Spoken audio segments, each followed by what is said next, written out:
biar aku potong maju lah. Ya, assalamualaikum warahmatullahi wabarakatuh.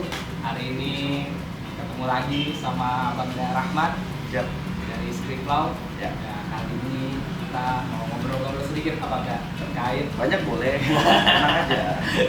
ya, Skriplau kan sudah jadi badan hukum ya perkumpulan hari ini. Alhamdulillah. Nah, kita mau cerita biasa masih berkaitan dengan olahraga Bang Day. Oke. Ini kan kalau kita lihat atlet-atlet orang yang mulai berkecimpung di dunia olahraga sudah silat ya, Ya. sering membawa peralatan lah untuk latihan, misalnya bolong, kalau enggak karambit ya, kalau enggak apa dalam stick namanya Menjatuh. ya, seperti itu. Nah itu juga kan ada peraturan yang mengatakan bahwa membawa alat senjata tajam lah ibaratnya itu Ya. diatur lah Ya. melalui undang-undang Sedang darurat. itu. Abangnya bisa dijelaskan yang pertama biasa memperkenalkan diri lah. Oke, siap. Terima kasih Pak Sayuti. Sebelumnya saya Rahman ya, dari salah satu founder Skriplau, yang dimana seperti biasa ya, dia juga sudah memberikan edukasi dan advokasi kepada masyarakat. Nah, berkaitan dengan pertanyaan Bang Sayuti, apakah ini kayak praktisi silat ini kan banyak yang membawa senjata tajam atau alat pemukul, yang dimana itu sebenarnya dalam aturan undang-undang darurat itu tidak diperbolehkan. Ya. Bagaimana?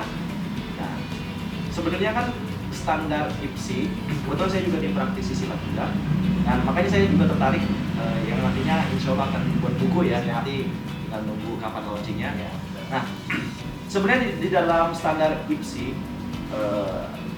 alat-alat yang dipakai dalam pencak silat ini sudah ada, seperti golok, seperti apa, kan ada logo IPSI-nya di situ, terus juga ada toya ya atau tongkat, terus senjata-senjata lainnya yang mungkin dianggap dibolehkan, dan itu sebenarnya tidak membahayakan.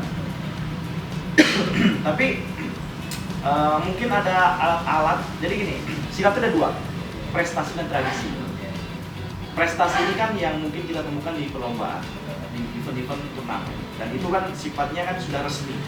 Ya iyalah, orang ketua umumnya Bapak Prabowo Subianto jelas ya, ini insya Allah tidak akan mempersoalkan, misalnya kemana-mana bawa golok IPSI atau toya, insya Allah tidak akan mempermasalahkan itu, harusnya.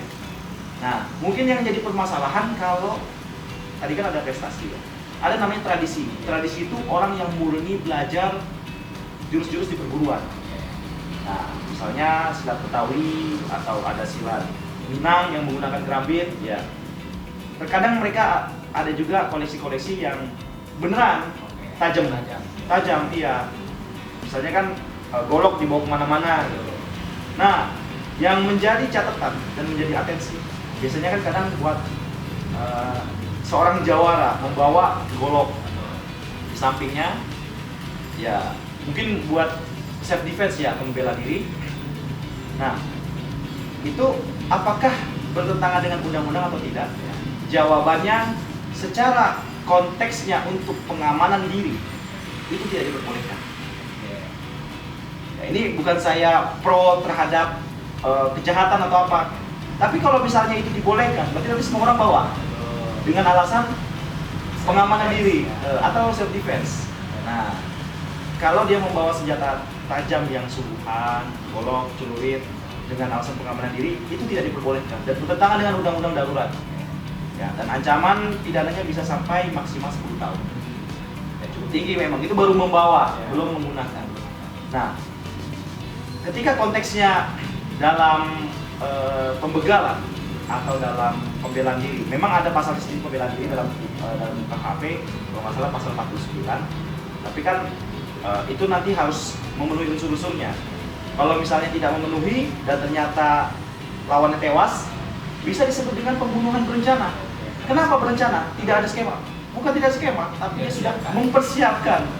Ya iya dong, dia sudah mempersiapkan di awal senjata yang dia bawa untuk pengamanan diri. Itu makanya jadi membawa senjata tajam buat pengamanan diri, ya sebagai seorang jawara itu kalau menurut saya tidak diperbolehkan secara hukum. Ya. Sama namanya nunchaku. Nah, nunchaku ini sekarang sudah banyak komunitas di mana-mana dan dijadikan alat have fun buat penampilan atau buat olahraga. Dan itu ada yang bisa dijerat, ada yang enggak.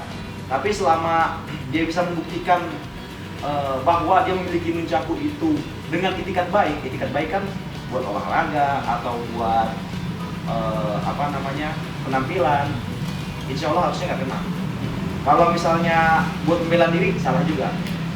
Jadi konteksnya dalam undang-undang darurat adalah motifnya. Kan kita nggak bisa menjustifikasi semua yang membawa senjata tajam itu penjahat, ya kan? Ya petani membawa celurit buat ngarit, buat menyawah kan. Orang punya golok buat motong daging. Tapi beda lagi kalau misalnya dia punya katana yang asli, ya, atau parang, atau senjata penikam. Senjata penikam kan dia mata dua kan, lancip begini kan. Dan itu untuk menusuk, itu pasti untuk kriminal, nggak mungkin lagi kalau bukan untuk kriminal, bukan untuk alat keseharian. Nah, kayak gitu, jadi ada kategorinya masing-masing. Tapi kalau di IPSI itu peraturan ketat nggak dalam penggunaan? Misalnya kalau kita golok lah ya, paling gampang gitu. Ya, golok. Itu ketat nggak diatur sama IPSI? Jadi IPSI itu tidak mengatur apakah membolehkan atau enggak, misalnya untuk keseharian tidak. Karena kan IPSI itu kan sifatnya kan organisasi yang menaungi semua silat-silat di Indonesia.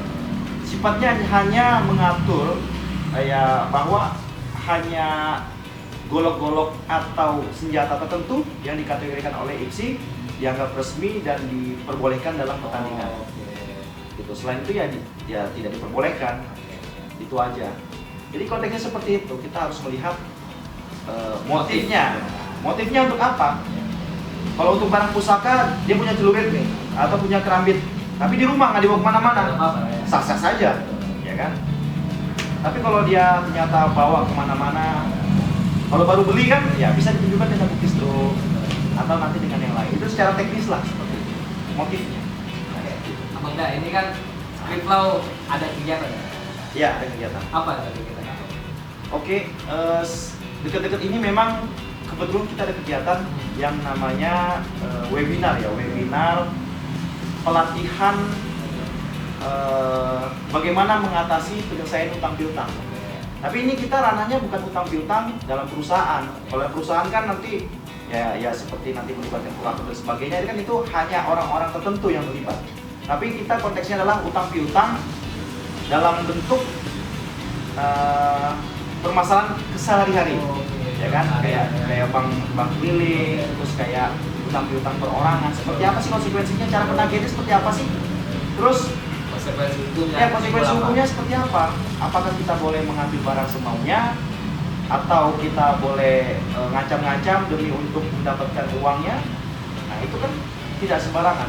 Jangan sampai kita sudah dirugikan secara materi, ya misalnya 100 juta udah dipinjamin, ternyata kita nerol kan, awas lo kalau enggak, biasanya kan orang daerah begitu kan, pecah lu palamu gitu atau apa kan. Ternyata kita dijerat juga dengan ancaman, ancaman pidana pengancaman. Udahlah damai aja, ya udah kalau damai uangnya lunasin. Kan kita kehilangan banyak hal. Disandra. Itulah yang kita harus hati-hati dan ini sangat penting. Itu sih nanti kapan? Diadakan insya Allah hari Jumat tanggal 19 Juli 2024 pukul 8 ya, jam 7 atau jam 8 malam. Ini kita malam-malam.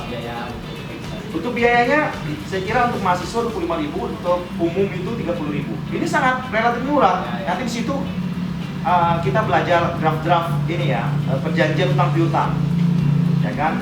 Ini mau dibawa ke pidana atau perdata, ya kan? Pidana ini nanti kita masukkan ke penggelapan, ya kan? Kalau mau masuk ke perdata, ya udah, berarti nanti ada surat perjanjian. Kalau masukin pidana, jangan ada istilah nanti surat pernyataan utang piutang. Nah, ini kan nggak bisa sembarangan. Jadi nanti ada konteksnya. Pidana atau perdata, nanti kalau memberikan somasi ada caranya dan tidak harus pengacara, setiap orang berhak. Oke, terima kasih ya Bang Da. Ya, sama-sama. Walaupun sebentar, mudah-mudahan bermanfaat lah gitu. Amin ya rabbal alamin. Emang Skriplau terus memberikan edukasi. Selalu. Mungkin cukup sekian Bang Da. Terima kasih kembali buat para pemirsa lah, penonton Tangerang Top. Ya, Terima kasih banyak sudah menyaksikan episode kali ini. Ya. Sekian dari saya. Assalamualaikum warahmatullahi wabarakatuh. Waalaikumsalam.